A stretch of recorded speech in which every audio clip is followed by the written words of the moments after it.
Alright guys, I'm amped up, and in the great words of Michael Keaton's Batman, now you wanna get nuts? Come on, let's get nuts. Let's talk about it, baby. Star Wars The Last Jedi, Episode 8. This is Day 8, of course, or Day 9 because of Rogue One. Day 9 of reviewing every single Star Wars movie, which will lead to a bigger video, so get ready. Of course, we're talking about The Last Jedi, the 8th movie in the Skywalker saga, of course, directed by Rian Johnson, a director who... Guys, I'm about to shit on this movie. I'm just warning you now, for the next 10 minutes, I'm going to poop on this terrible, terrible film. But I want to make a point.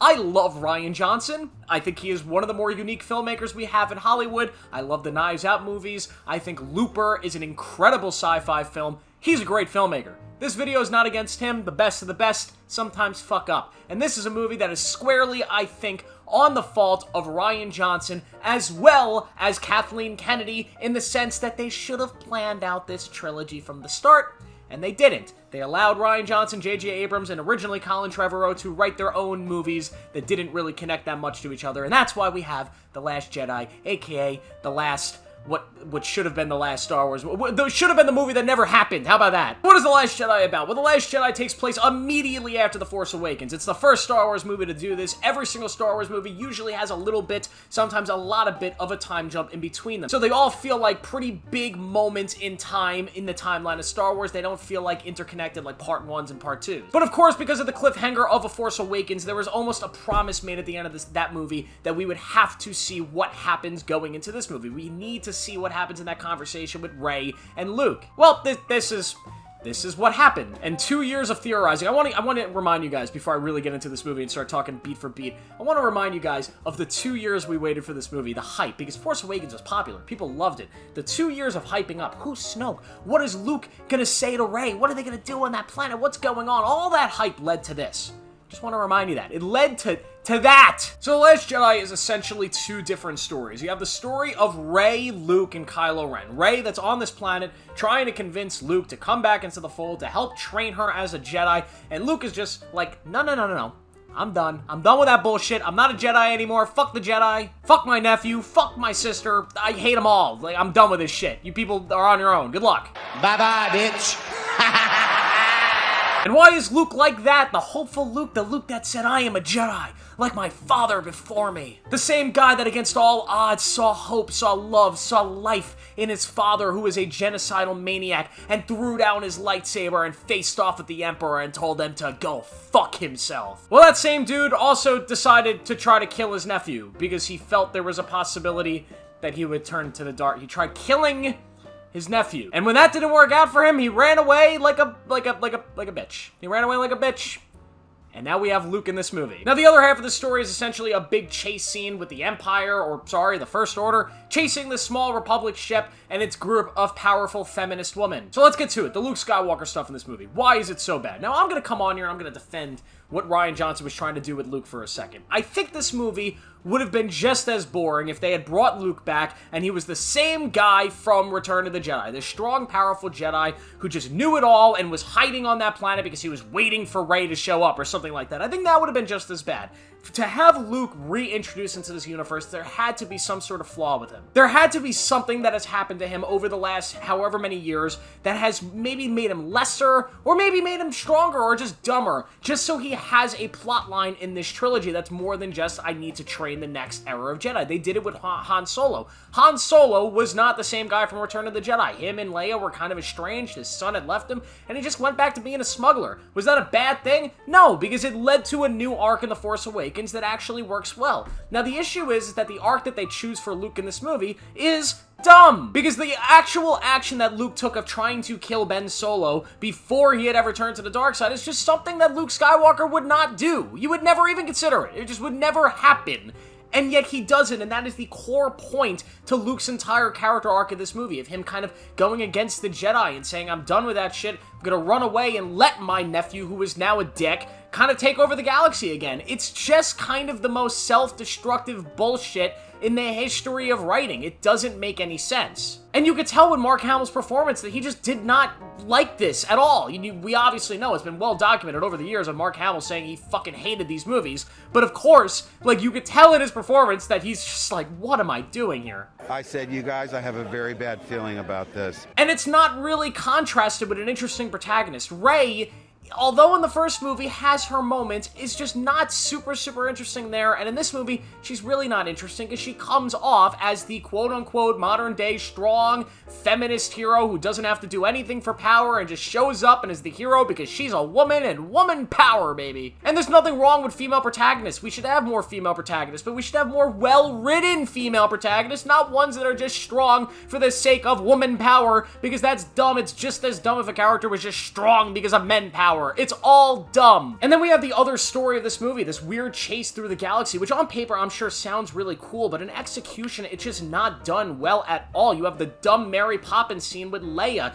You have the dumb, like, weird structure of power within the Resistance where they're just not telling Poe or, like, any of these other characters about their actual plan, which leads to dumb revolts and dumb decisions. You have that weird planet with, like, the slave horse racing or whatever the hell happened there. You have Rose, who's just unfortunately not a good character at all. She's just so poorly written. You have Finn, who does nothing in this movie after he went through an entirely great character arc in the first movie. This movie, he just kind of goes through it again, but it's less interesting this time. You have the stupid moment where the Star Cruiser is put into hyperdrive, hyperspeed, and it flies through the First Order fleet, which is just so not practical at all compared to the rest of the universe. It's one of those things that maybe it's possible, but because it's never been done before in the universe, we should just not do it ever, because now that you've opened that can of worms, you have to question, why isn't everybody doing this? Why didn't they do this to the Death Star? They spent all that time looking for the Death Star plans, and they could have just flew a fucking random cruiser through it on hyperspeed. One person had to die to make that happen.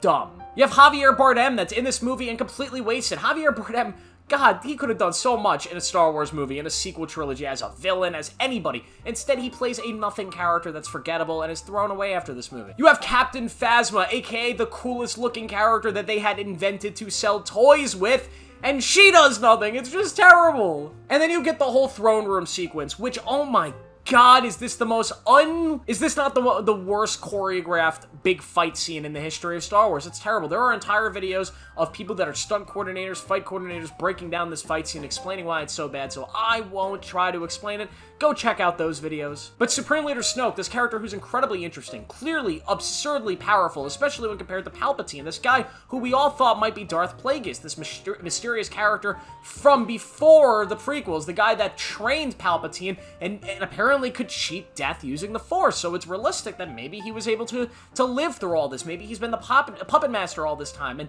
clearly at some point it was the plan for him to be Plagueis, because when they first introduced him, they had the Darth Plagueis theme playing behind him. That was not an accident. I refuse to believe it was an accident. But Snoke is killed in the dumbest way possible, and that fucking sucks. It was such a clear moment of Rian Johnson didn't know what to do with the character, and he was not interested in the character being Plagueis, so they got rid of him. And then they have the stupid throne scene with Kylo Ren, who's just a whiny brat in this movie, much like his grandfather, but just in a more dumb way, right? At least when Anakin turned to the dark side, he had this idea of he lost his mom, he lost Padme, he lost everything, his life was falling apart, the Jedi hated him, and he became a full Darth piece of shit. And as Vader, the reason why he was so contentious being Vader is because he was full of anger. He had lost everything, he had nothing, and he decided to just, I might as well just go with the dark side. And he comes back when he realizes he actually has something. He has kids, he has love. Kylo Ren is a dick because he's a dick. I mean, he has everything. He had a father, he had a mom, he had an uncle, he has everything.